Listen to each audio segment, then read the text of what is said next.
Good afternoon. Chief Tom Manger, Montgomery County Police Department. On March 25th, 1975, 12-year-old Sheila Lyon and 10-year-old Catherine Lyon left their home and walked to nearby Wheaton Plaza. The girls never returned home.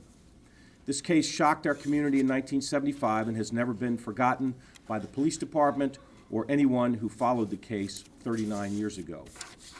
Our cold case squad has been able to identify a man who is currently incarcerated as a convicted child sex offender, and we have established that this man was at Wheaton Plaza on that day and may have had contact with the Lyon girls. The person of interest is Lloyd Lee Welch, also known as Michael or Michael Welch. I want to tell you what we know, and after I finish filling you in on details we've been able to establish, I'm then going to ask for the public's help, anyone's help who may be able to fill in some of the blanks that we're dealing with. Investigators have established the fact that Welch was at Wheaton Plaza on March 25th, 1975. We've also established that Welch was observed paying attention to the Lyon sisters while at Wheaton Plaza. Welch now has multiple convictions for sexual offenses against young girls and has been incarcerated since 1997 in the state of Delaware for one of these offenses.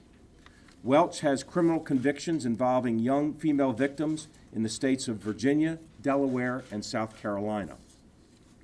Although he is originally from the Washington, D.C. area, Welch has traveled extensively throughout the United States during the 1970s, 80s, and early 90s. He was employed by a carnival company which traveled to various locations throughout the United States, often setting up at shopping malls. Welch was a ride operator for the carnival. He also was accompanied in his travels, by his girlfriend, Helen Craver, who was also employed by the carnival company. A picture of Helen and Welch are there on my far left. We've released publicly a list of nearly 24 locations where we know Welch was from 1974 through 1997. I'm not going to read all of them, but he not only was he in the D.C. area during the time in the late 70s, but we know that he was in North Miami Beach, Florida in 1980. He was incarcerated in Maryland from 82 to 84. He was in Los Angeles in 1987, Sioux City, Iowa in 87. He was in a number of locations in South Carolina from 1988 through 1994. He was back in Baltimore in 1994 and in Pennsylvania in 1994. He was also in Prince William County in 1995. These locations and dates have been provided to you.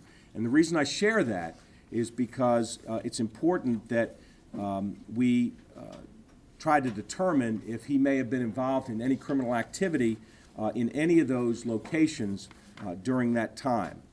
And Welch was also arrested back in the mid-70s for a burglary in Montgomery County on Hobson Street, which is just a few blocks away from Wheaton Plaza. So we know that he was involved in criminal activity here at that time.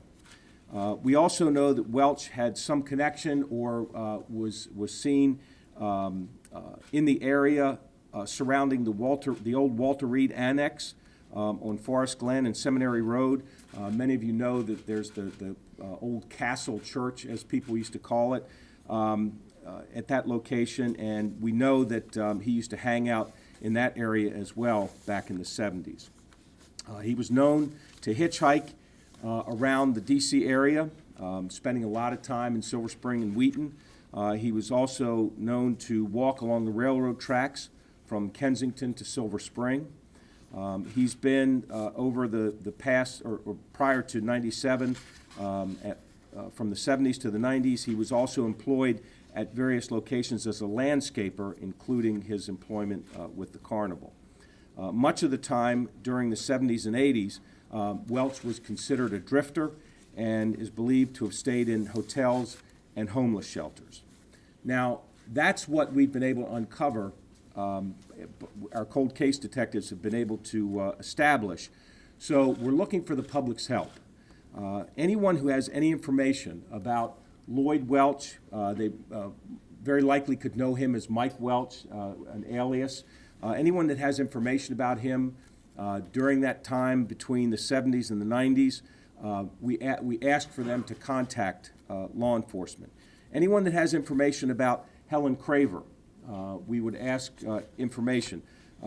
Ms. Craver is now deceased, but anyone that has information about Ms. Craver is asked to contact us. In addition, we have established that one of the security guards at Wheaton Plaza, a security guard that's been described as the captain of the security guards, who was working there on the date of the Lyon girl's disappearance. We're also looking for any information about the identities of any of the security guards that were working at Wheaton Plaza during that time.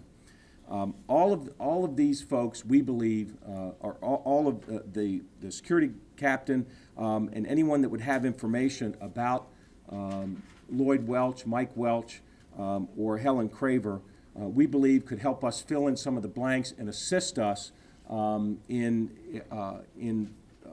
determining more information about Mr. Welch, who at this point is a person of interest in the case. I want to point to the pictures on my far right.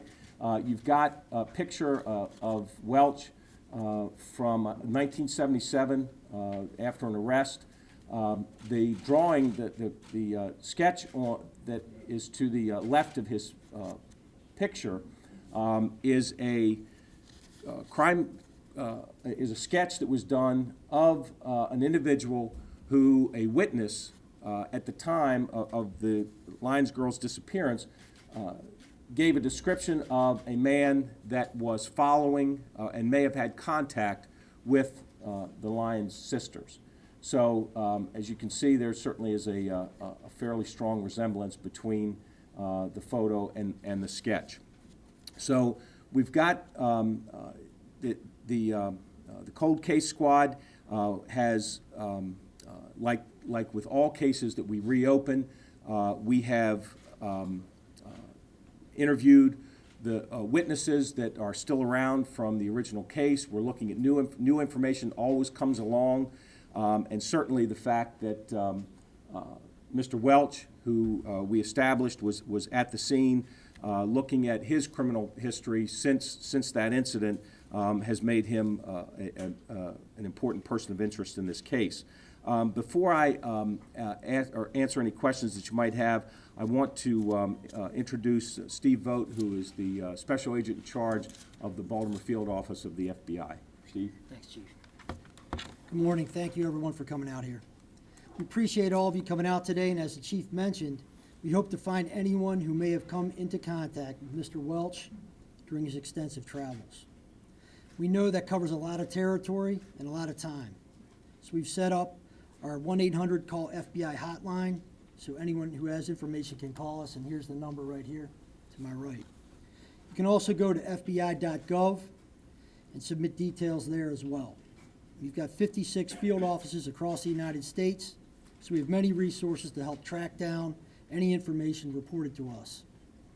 We need everyone who may know something to come forward. Regardless of how insignificant it might seem, it might be enough to put the pieces of this puzzle together. We know we're asking for people to remember things they may not want to think about.